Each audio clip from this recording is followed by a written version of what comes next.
Jason in Antioch, California asks, I am pursuing a dual degree in political science and economics.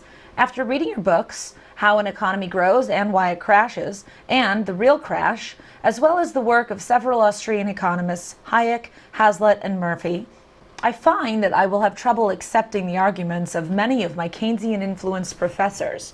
Do you have any words of advice for the student of economics? Well, I was certainly in the same predicament that you were in when I went to college and high school, for that matter. I was arguing with my high school professors, my history professors, and econ, and it went all through college. And, you just have to learn how to deal with it. I mean, obviously, some of the classes you can choose not to take if the professors are really out there. I remember when I had my introduction to government as a freshman at UC Berkeley, I went to a poli-sci class, and it was a huge lecture hall with at least 1,000 students in Berkeley.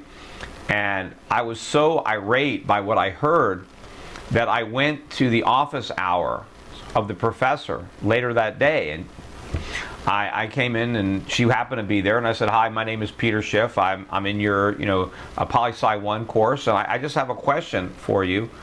I asked her, I said, "Are you a socialist?" And she looked right at me, and she said, "No, I'm not. I'm a Marxist."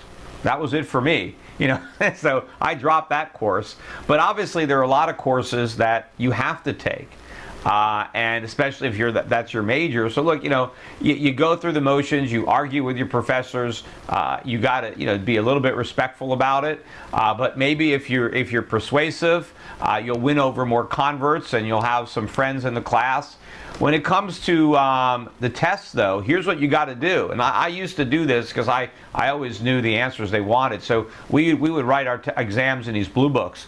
And whenever there was a question where, I knew what the real answer was, maybe they said, the economy is weak, what should the government do? And, the answer is increase spending or cut taxes or some kind of stimulative plan. I would always start off by giving the answer that I knew was expected, the answer that would earn me the A, right? So I would give the answer they wanted, and then at the end I would write a footnote, and I would write, look, I know that's the answer that you're expecting. This is just a little note to let you know what I really believe. This is not part of the exam, just a little note to you. So I would always try to put that out there and try to point out, but make sure you answer the questions the right way first so you don't run out of time. And then if you have some time and you want to go back with some little asterisks and point out why you think your answer is a bunch of BS, then go ahead and do it. But know your professor. Make sure you don't agitate him, because obviously you want to get a good grade. I suppose that's why you're there.